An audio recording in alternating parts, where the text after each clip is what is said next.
Good morning students. Hello student, मैं राजेश शर्मा आपका स्वागत करता हूं आज की इस इकोनॉमिक्स की वीडियो में।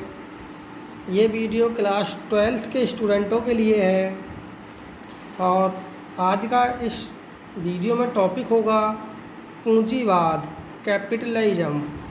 देखिए स्टूडेंट, इससे पहले मैंने आपको अर्थशास्त्र के बारे में पिछले 4 या 5 वीडियो में भेजा है, जिसमें अर्थशास्त्र की परिभाषा, विशेषताएं, माइक्रो इकोनॉमिक्स, मैक्रो इकोनॉमिक्स के बारे में आपको लास्ट कुछ वीडियो में मैंने समझाया है।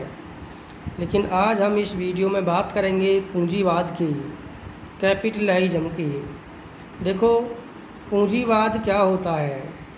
पूंजीवाद आर्थिक संगठन की वह प्रणाली है जिसमें उत्पादन के साधनों पर व्यक्ति का निजी अधिकार होता है तथा वह उत्पादन के साधनों का प्रयोग लाभ कमाने की दृष्टि से करता है। जैसा कि मैंने अभी अर्थ पढ़ा है, लिखा हुआ है जो सामने, कि पूंजीवाद क्या होता है।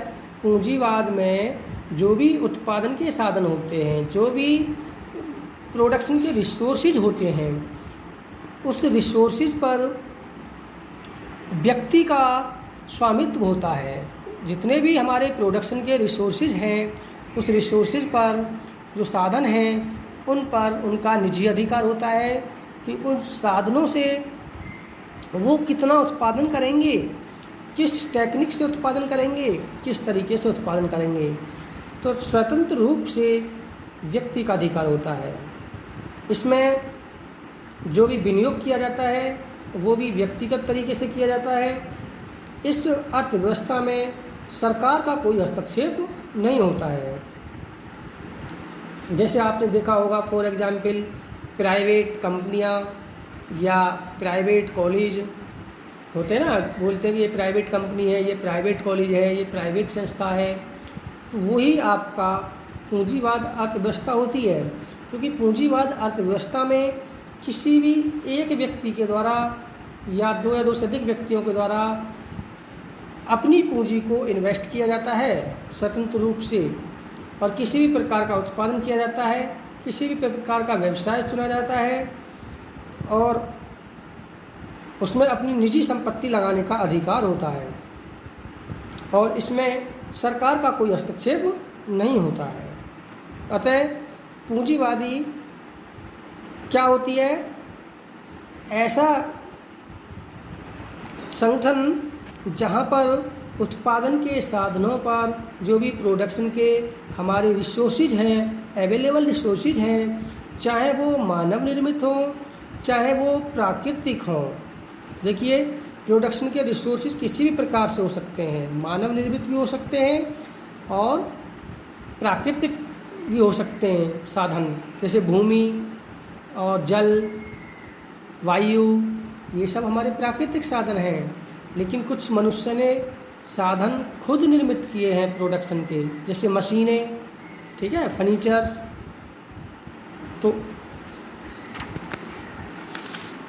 उत्पादन के जो हमारे प्रोडक्शन के जो रिसोर्सेज हैं, चाहे वो मानव निर्मित हो चाहे वो प्राकृतिक हो, यदि उन पर उत्पादन करने का अधिकार स्वयं किसी व्यक्ति का होता है, व्यक्तित्व होता है, ऐसी अर्थव्यवस्था पूंजीवादी अर्थव्यवस्था कहलाती है। और इस प्रकार के साधनों का प्रयोग लाभ कमाने के लिए किया जाता है। तो सभी स्टूडेंट यहाँ से अर्थ पढ़ लेंगे, बहुत ही आसान है। और इसी अर्थ के आधार पर हमने ये विशेषताएं बनाई हैं। विशेषताएं यानी कि पूंजीवादी अर्थव्यवस्था की विशेषताएं। जैसे पहला पॉइंट है मूल्य यंत्र।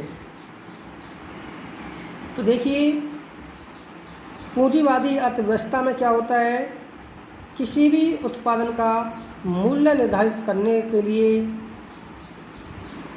जो उत्पादनकर्ता होते हैं वो स्वतंत्र होते हैं, या मूल्य यंत्र के आधार पर ही वस्तुओं का उत्पादन, वस्तुओं की मात्रा या उत्पादन के साधनों का बंटवारा, ये सारे निर्णय मूल्य के आधार पर ही किए जाते हैं। केंद्रीय योजना का अभाव। देखिए, पूंजीवादी अर्थव्यवस्था में हमें केंद्रीय योजनाओं का लाभ नहीं मिल पाता है। इस अर्थव्यवस्था में जो हमारी सेंट्रल की प्लानिंग होती है, केंद्र की प्लानिंग होती है, उसका लाभ नहीं मिलता है। गवर्नमेंट की किसी भी प्लानिंग का इसमें लाभ नहीं मिलता है, क्योंकि ये निजी अर्थव्यवस्था होती है, पूंजीवाद अर्थव्यवस्था होती है। थर्ड पॉइंट, आर्थिक स्वतंत्रता। पूंजीवादी अर्थव्यवस्था में स्वतंत्रता आर्थिक स्वतंत्रता पाई जाती है। प्रत्येक उपभोक्ता स्वतंत्र होता है कि वो किसी भी वस्तु को खरीदे या किसी भी वस्तु को ना खरीदे। जैसे आप हो, आपको पेन खरीदना है तो आप किसी भी पेन को खरीद सकते हो। आपको बुक खरीदनी है तो आप किसी भी बुक को खरीद सकते हो। तो पूंजीवादी अर्थव्यवस्था में उपभोक्ता स्वतंत्र होता है, और जो बिजनेसमैन होता है वो भी व्यवसाय चुनने के लिए स्वतंत्र होता है। यदि आप कोई बिजनेस करने जा रहे हो तो आप अपना कोई भी लीगल बिजनेस चुनने के लिए स्वतंत्र हो। बचत करने की भी स्वतंत्रता होती है इसमें। पूंजीवादी अर्थव्यवस्था में किसी भी बिजनेसमैन को बचत करने की भी या इन्वेस्ट करने की भी स्वतंत्रता होती है। इन्वेस्ट करने की स्वतंत्रता, निजी संपत्ति लगाने की भी स्वतंत्रता होती है। तो इसमें पूरी तरीके से, चाहे वो कंज्यूमर हो, चाहे कस्टमर हो, चाहे आपका प्रोड्यूसर हो, कोई भी हो, इन्वेस्टर हो, सबको स्वतंत्रता होती है। फोर्थ पॉइंट, लाभ उद्देश्य, प्रॉफिट मोटिव। देखिए स्टूडेंट, पूंजीवादी अर्थव्यवस्था का जो मेन ऑब्जेक्टिव होता है वो प्रॉफिट अर्निंग करना होता है, प्रॉफिट कमाना होता है। प्रतियोगिता।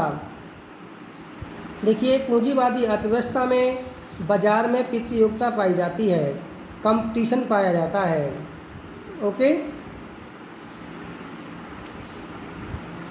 वर्ग संघर्ष। देखिए, हमारे समाज में या हमारी अर्थव्यवस्था में दो प्रकार के लोग पाए जाते हैं, अमीर और गरीब।